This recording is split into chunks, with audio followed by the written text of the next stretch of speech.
Diabetes, BP, cholesterol, हं. थोडाफार thyroid, obesity, हे सगळे मेटाबॉलिक डिझीज आहेत. हं. सो मी पेशंटना कधी कधी सांगताना असंही म्हणतो की ह्या तिघी सख्या बहिणी आहेत, एक आली तर दुसऱ्या दोन येतील सांभाळा.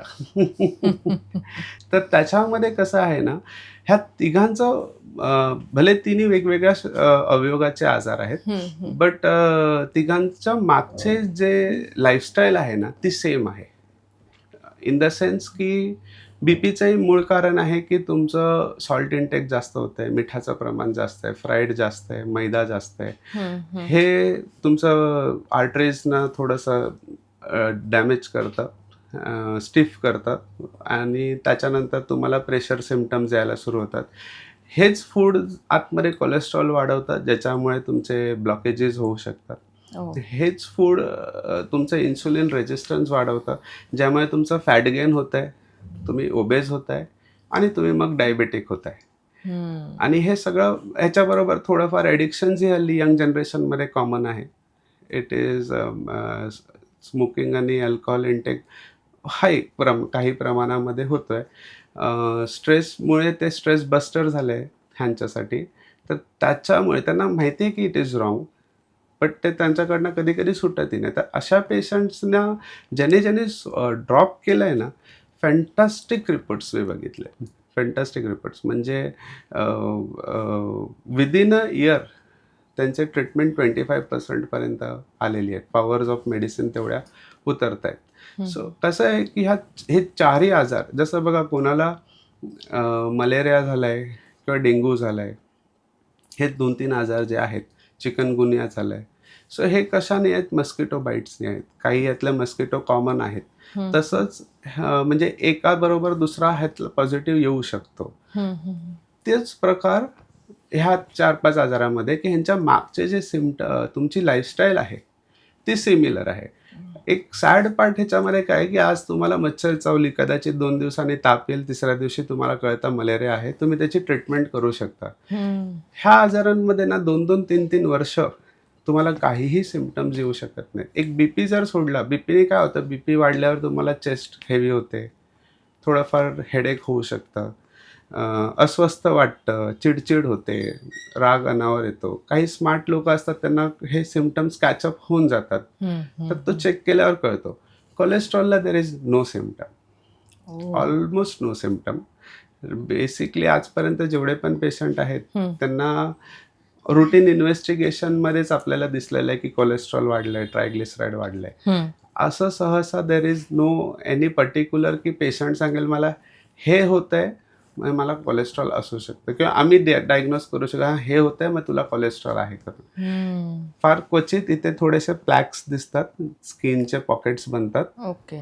पण त्या पेशंट्समध्ये कोलेस्ट्रॉल असू शकतं, कोलेस्ट्रॉल पॉकेट्स बनतात. पण हे काय असं म्हणजे 100% सगळ्यांनाच होणार आहे असं नाही आहे. हं. आणि डायबिटीजमध्ये कसं होऊन जातं, डायबिटीजची जेव्हा तुमची साखर वाढायला लागते 250-300 पर्यंत 2-3 महिन्यांनी काही सिम्पटम्स कळत पण नाही. ऑस्मॉटिक सिम्पटम्स हळूहळू जनरेट होतात की लघवीला जास्त होत आहे, तोंड सुकतंय, ताण लागतंय, हं. खाल्लं तरी समाधान नाही होत आहे, ओह. कारण की रक्तात साखर आहे पण ती मसल्समध्ये जात जात नाही आहे. नाहीये. सो वीकनेस वाटतो. आणि हे थोडं मग थोडा हाय झाला की न्यूरोपॅथिक सिम्पटम चालू होतात. नसा मज्जातंतू वीक झाल्यामुळे ह्यांना टिंगलिंग म्हणजे बधिरपणा, मुंग्या येणं, तळवे झोंबणं, हं, हं. हे सिम्पटम्स यायला लागतात. हं. तेव्हा मग आम्ही कधी रँडम शुगर वगैरे केलं, मग कळतं अरे 350, हो. 350. मग पेशंटचं प्रॉपर प्रोफाईल करून मग आम्ही चेक करून मग then we have to plan the course of medicine. तर असं ना ॲग्रेसिव्ह सिम्पटम्स ह्या आजारांमध्ये नाही आहेत. तोच एक मूळ कारण पण आहे ना की लोक घाबरून लाईफस्टाईल पण पटकन चेंज करत नाहीत. की कसं होऊन जातं की आपल्याला जेव्हा माहिती आहे ना की आपल्याला अतिशय त्रास होतोय, हं, हं. मग आपण मनावर घेतो. येतो. येस. तर 80% लोकांना होत पण नाही ना त्रास. आणि मला वाटतं तरुण जर आपण तरुण मुलांविषयी म्हणजे तरुणांविषयी बोलतोय त्याच्यामुळे ते जास्त होतं की आम्ही तरुण आहोत, हो, एनर्जी आहे, काम एनर्जी आहे. करतोय.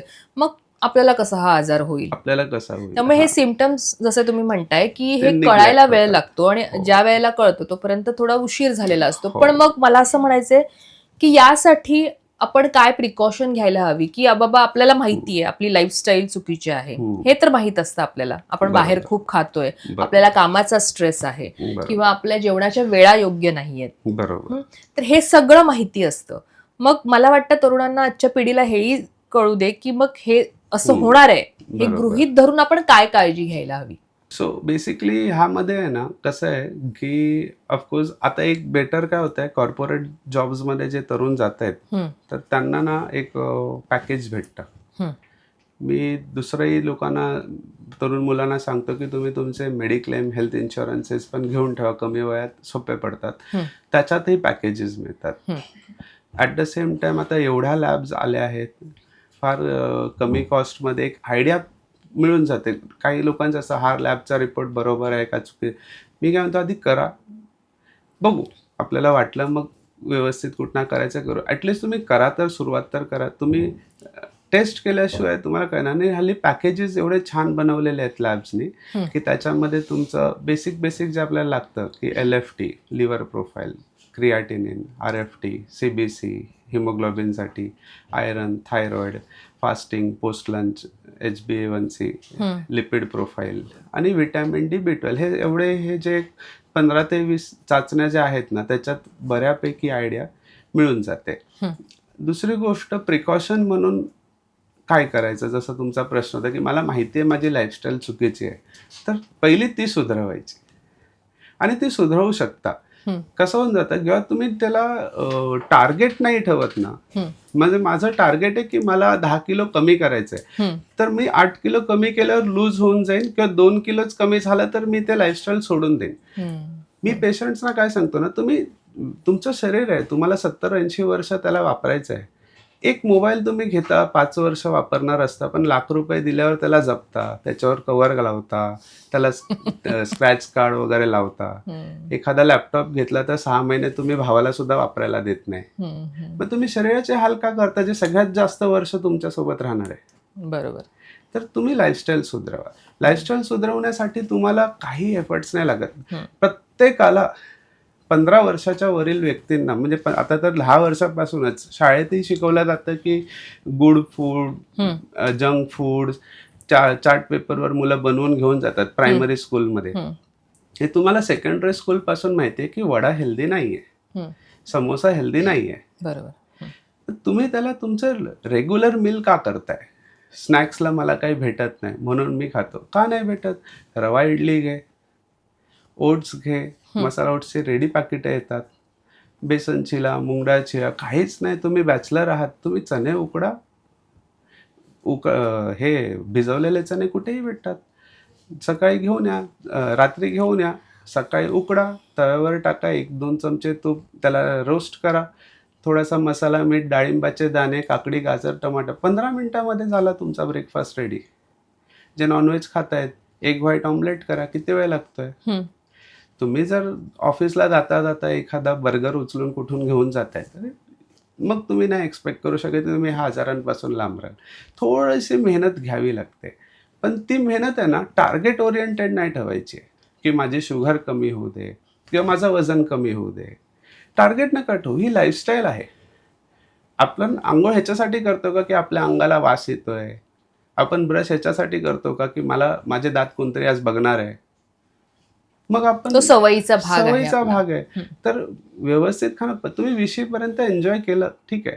आता तुम्हाला माहिती आहे तुमचं स्ट्रेस ओरिएंटेड जॉब आहे, फॅमिली ओन्ड बिझनेस नाही आहे की 2 तास जाऊन बसलात, आलात, पूर्ण दिवस जिममध्ये मग स्पोर्ट्स करताय. तर जर तुम्हाला माहिती आहे की तुम्हाला हार्डवर्क करायचं आहे, तुमच्या शरीराकडनं तुमचं एक्सपेक्टेशन जास्त आहे, तर तुम्हाला त्याची काळजी घेणं भाग आहे. बरोबर. त्याला 1-1.5 तासाचा एक्सरसाइज तेवढं नाही जमलं, ॲटलिस्ट अर्धा तास तुम्ही ब्रिस्क वॉक करा,